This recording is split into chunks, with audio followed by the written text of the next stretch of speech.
Hello and welcome back, and if you're new here, thanks for checking out the channel.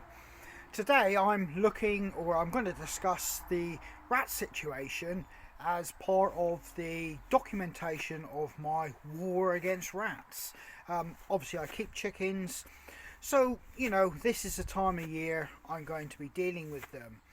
Now there has been some changes since I last put the first episode of how I'm dealing with rats out.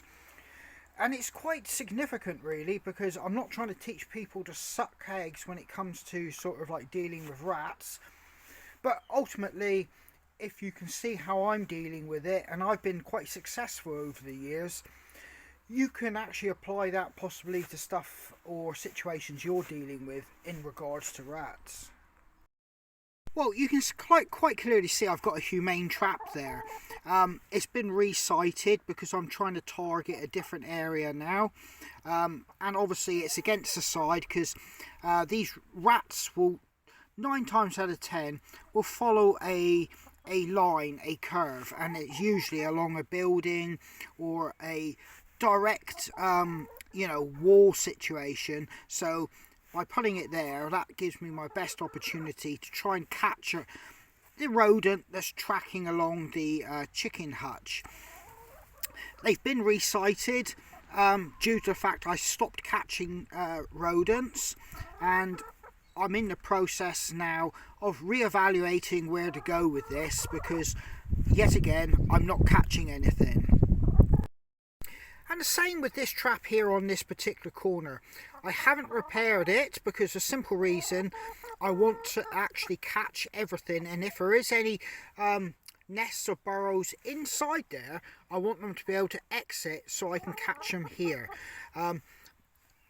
Because of the chickens, I have a livestock problem where I can't actually do something quick and simple like use poison in there. Obviously I don't want to hurt the chickens, the girls, and obviously I've got to think of our safety where poison and eggs are concerned. So ultimately this trap and this situation was left like this to see if I could catch any that were coming and going from this opening. As you can see, I've not had much activity here since the last few ones I caught from this area.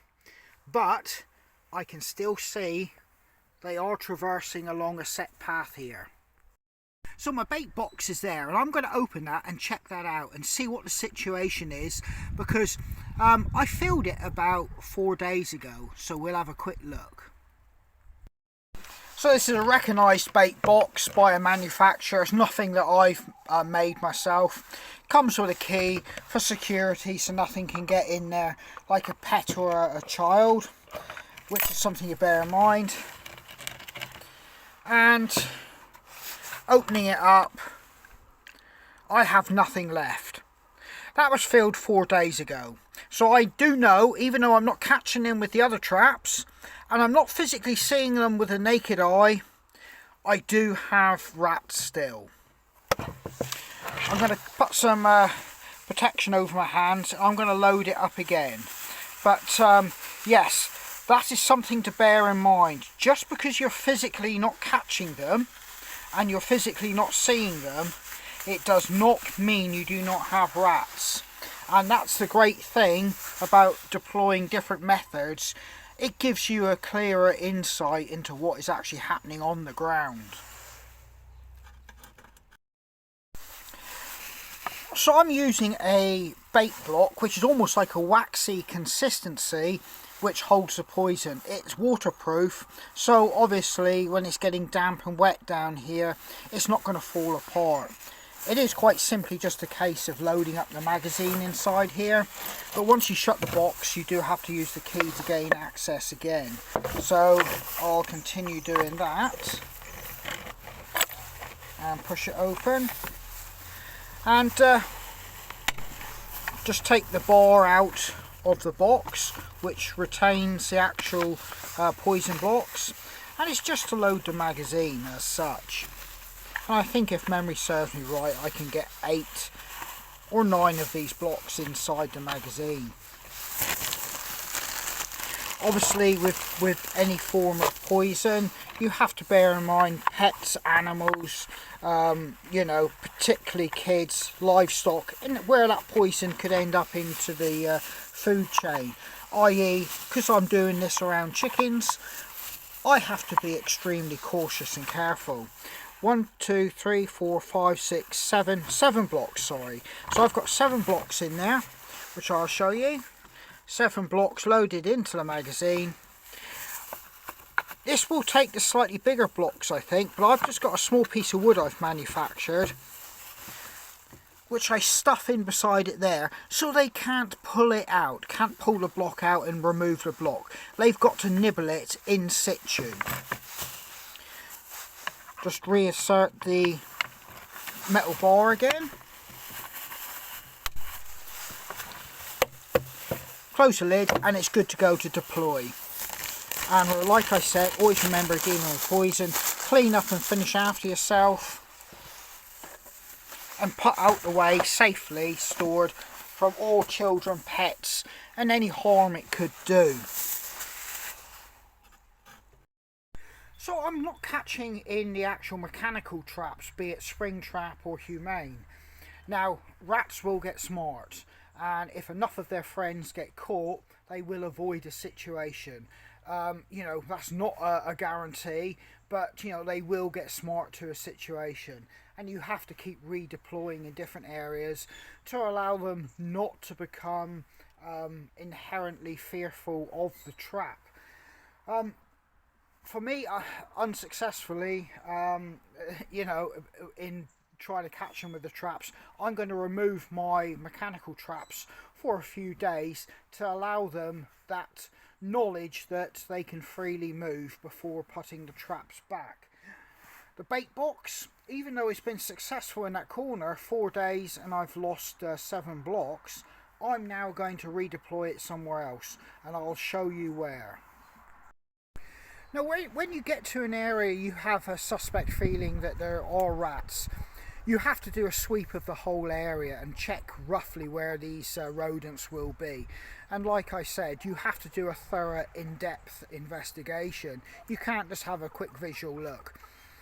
I have just conducted that, and I found a number of reasons why I'm going to deploy that poison trap, or not trap, bait box, in a different location. And I'll show you those. The normal run is that they've been coming up over here, and I did have a hole pop up in under that water container. That's no longer being used. They've got wise to that. I've checked along in behind there where sometimes they dig a hole. There's no hole.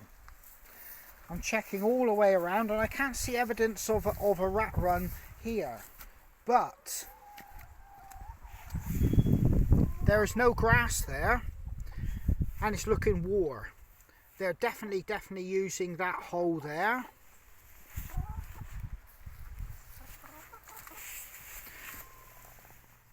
There's a hole there. And in here, there's another hole there. I blocked it off because I was hoping to see if they were going to use another hole in amongst this greenery down here and force them to use another hole so I could see a rat run. But it looks like they're using those 2 previous ones, and another one I'll show you now. If you come up here, I was wondering why the dog was digging by this plant. And lo and behold, down here there is another hole. So the dog found that one, so I do know I have rats in this hedge now. So the rats are coming from there, there, there and over there. 4 holes. So my trap over there, which has been successful in behind, I'm now going to redeploy it over here. And I'll deploy it behind that ladder. There is a reason for that, and I'll show you. They've been gaining access to the chickens down here.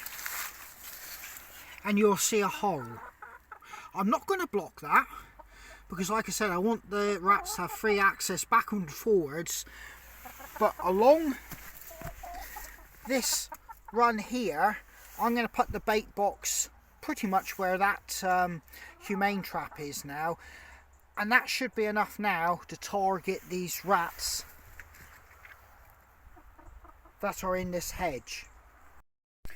Because I haven't physically been able to see them, I haven't been able to target them with an air rifle. So that option is not available to me till I have movement within daylight hours. So I've had to resort to using the bait box in this manner. I will go back to the mechanical traps once they've lost their inherent fear of them. Because I've had a few rats, and like I said, they do get smart. I mean, you can underestimate them. Like I said, I'm not taking it lightly when I call this Rat Wars, because you will literally be on this pretty much like a military operation to eradicate them. Right, I've reevaluated what I just said there, and I think I will actually put the bait box in behind the ladder, because that will stop the dog getting anywhere near it. And on top of that, the kids don't come down here. So yeah, I'm going to put the bait box in there. So there it is, redeployed. And obviously the girls can't get near it. They're looking at it, but they can't get near it. But that's where they're gaining entrance into the chicken run now. So they'll continue making their way. And I'll remove this trap now, because like I said, I want them to lose their fear of it. So this will be taken out the way, and you can clearly see that this isn't no easy task. If you're trying to eradicate these rats, you do have to be on the job.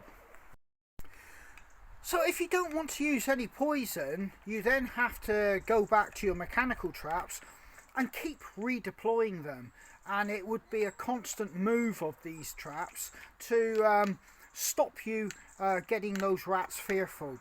In my situation here, like I've explained, I'm using all methods available to me, so I can switch from one to the other.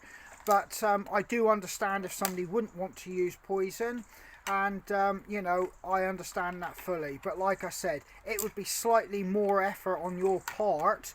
You would have to be constantly moving your traps from one location to another, and indeed possibly even setting those traps out in locations where preferably you wouldn't want to put them, and then monitoring kids and pets, because a spring-loaded rat trap could severely hurt a finger or a dog's snout. So you would have to bear that in mind also.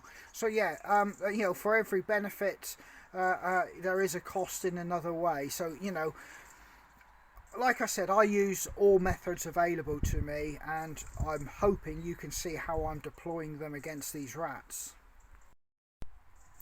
Yeah, so don't ever assume because you don't see rats they're not there. You must always investigate signs.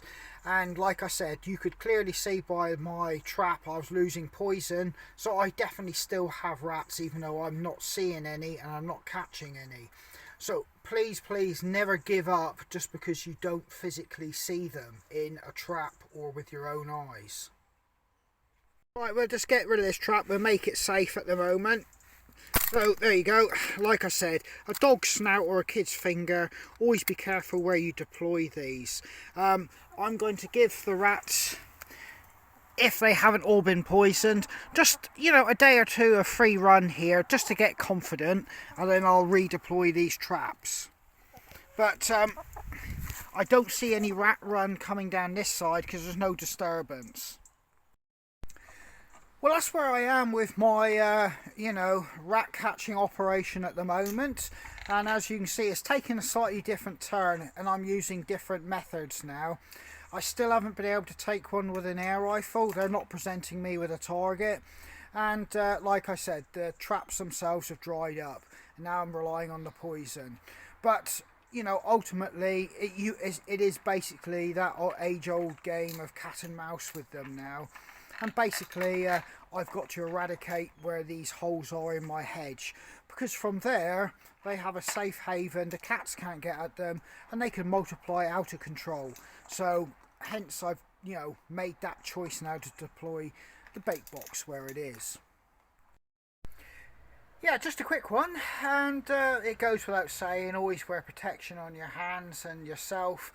Wash your hands thoroughly after you've dealt with anything to do with rats and mice, and like say, wear rubber gloves or protection on your hands if you're touching any areas they could have been or possibly urinated and stuff like that, because they do carry parasites and illnesses. So, you know, always look after your own health and safety there.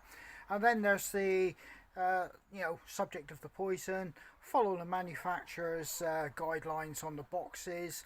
Use it safely and within, all normal safety precautions where you won't hurt children, pets, or other animals, or it basically just ending up in the environment.